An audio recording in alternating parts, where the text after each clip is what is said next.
pessoal, logo atrás de mim aqui está a moderna cidade de Nazaré. Nazaré é conhecida nos tempos bíblicos por ter sido a cidade que abrigou o Salvador, o Senhor Jesus. Foi ali que ele passou a sua infância, a sua adolescência, embora ele tenha nascido em Belém. E foi daqui também que ele foi expulso e rechaçado, tendo que ir para o lado da Galileia e morar em Cafarnaum, por onde nós já passamos em algumas meditações atrás. Ali, mais ou menos nessa região, morava Cristo. Agora imagine, uma cidade que na época do Senhor era menos que uma vila, mas hoje próspera e que vive do turismo de pessoas do mundo inteiro que vêm aqui para conhecer o lugar onde esteve o Salvador. Deixe-me falar com vocês um pouco a respeito da Nazaré dos tempos de Cristo. Ela era muito pequena, como eu falei, é até difícil falar se poderia chamá-la de cidade. Quando Baggett escavou a região da antiga Nazaré, percebeu que entre o cemitério, que ficava do lado de fora da cidade, e uma parte acidentada que marcaria o outro extremo, nós teríamos apenas 1 quilômetro de distância. Calcula-se que na cidade moravam entre 300 a 600 habitantes.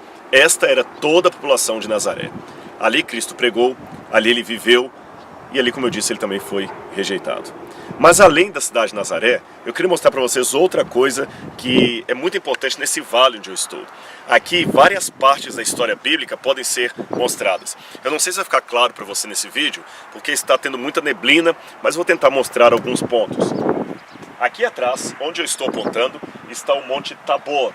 O Monte Tabor, segundo a tradição, seria o local onde Jesus teve a transfiguração diante dos seus apóstolos, onde Moisés e Elias aparecem com ele sobre o monte.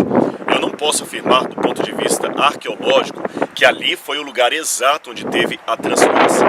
Mas há um outro evento bíblico que aconteceu nos pés daquele monte, quando Débora lutou ali, uma das grandes juízas de Israel, nos pés do Monte Tabor. Seguindo logo atrás do Monte Tabor, você tem o caminho da Galileia. Se eu apontar aqui nessa região, você tem uma outra série de montanhas, as montanhas de Aimoré, que é onde ficavam os filisteus. Os filisteus se acamparam no pé dessa montanha e lutaram contra os exércitos do rei Saul.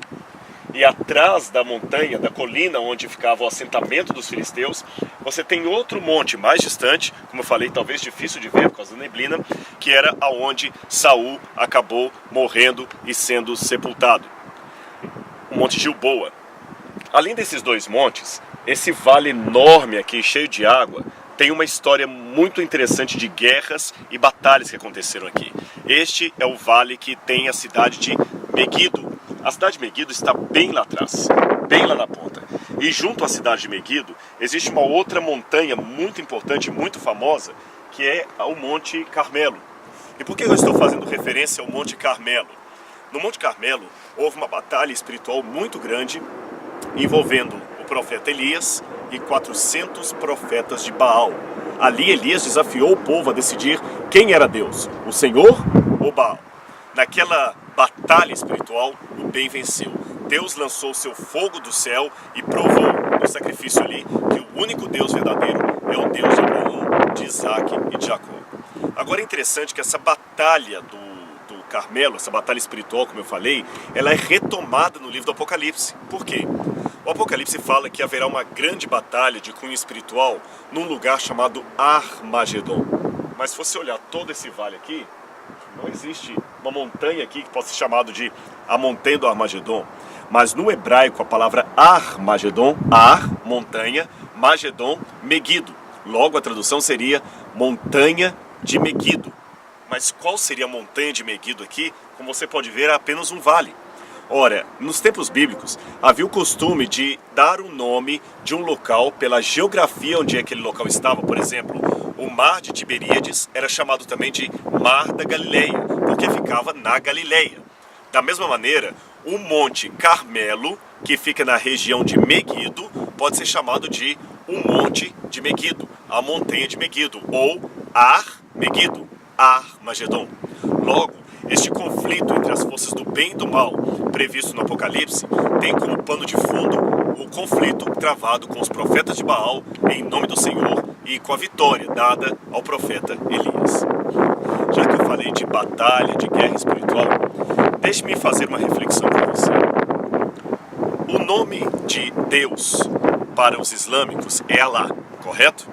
E a palavra islamismo significa submisso a Alá, submisso a Deus.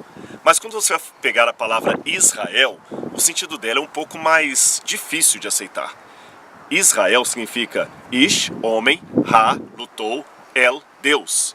Israel, o homem que luta com Deus. Para fazer uma referência à luta que Jacó teve com o anjo no Vale do Jaboque. O homem que lutou com Deus. E a Bíblia mostra vários episódios em que Deus luta com os seres que ele chamou para si. Deus lutou com Moisés. Houve uma vez que Deus queria até matar Moisés. Deus lutou com Elias. Deus lutou contra vários outros ali. Porque a Bíblia mostra um Deus que luta com os seres humanos.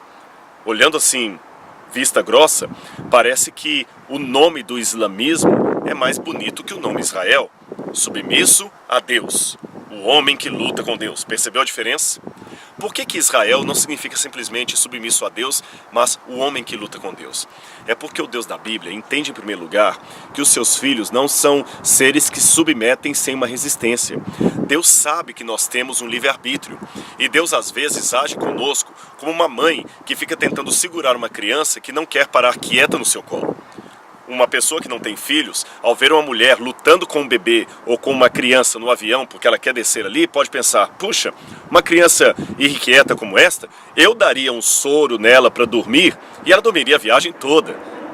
Mas nenhuma mãe quer ter um filho para ficar sem falar, só dormindo. Assim ela compraria um boneco, não teria um filho. É lógico, não estou aqui defendendo aquelas que não sabem educar as suas crianças. Eu estou dizendo que mesmo que você dê uma educação boa para os seus filhos, há crianças que são mais inquietas, mais voluntariosas. É verdade, algumas são até hiperativas. Neste caso, a mãe prefere ter o filho inquieto, mas vivo, e ela tentando controlá-lo, do que ter apenas um boneco. Deus também não nos quer como bonecos. Ele sabe que nós resistimos. E como uma mãe que segura o filho porque não é hora dele andar no corredor, ele pode se machucar, Deus também nos segura. E ele segura firme porque ele sabe que nós resistimos. Por isso que Deus permite lutar conosco. E anote uma coisa aí para não esquecer nunca mais. O grande conflito entre as forças do bem e do mal é um conflito de humildade de Deus. Sabe por que eu digo isto? Se Deus lutasse contra o mal usando todas as forças de Deus, não haveria luta. Imagine um gigante lutando com uma formiga. Não faz sentido. Se existe um grande conflito entre as forças do bem e do mal, é que Deus não está usando toda a sua força de Deus. Se ele usasse, eu repito, não teria guerra, não teria conflito, porque ninguém poderia resistir ao poder de Deus. Mas Deus, que é onipotente, ele se faz diminuído. Deus, que é onipotente, assume um ponto vulnerável. Ele pode ser rejeitado. Esta é uma das razões pelas quais ele luta conosco. A segunda e última razão pela qual Deus luta com cada um de nós é porque nós estamos numa guerra entre as forças do bem e do mal. E eu pergunto a você, mesmo que você não tenha sido um militar, como é que se treina um soldado para a guerra? Pense um pouquinho. Como é que se treina um soldado para ir para a batalha? Jogando xadrez com ele? Dando uma revista em quadrinhos para ele ler?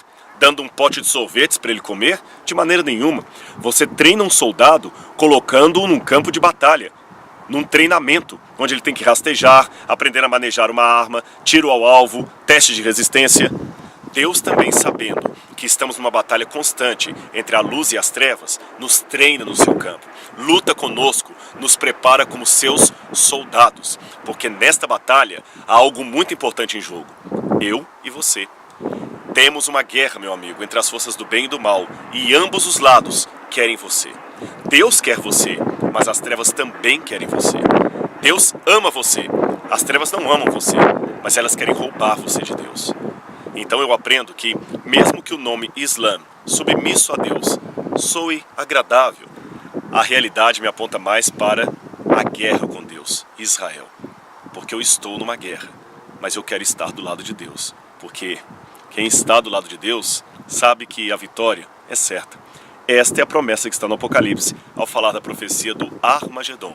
E quando eu vejo hoje a planície do Meguido e a montanha do Carmelo logo lá na frente, eu me lembro que o bem sempre vence. E eu peço a Deus nesta manhã aqui em Israel, Senhor, nesta batalha, eu quero estar do seu lado.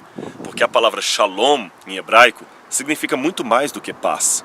Shalom significa prosperidade, segurança, vitória final. Em outras palavras, Deus declara guerra ao mal para estabelecer a paz. Deus declara guerra ao mal para estabelecer sua Shalom. Um grande abraço e que Deus abençoe a cada um de vocês.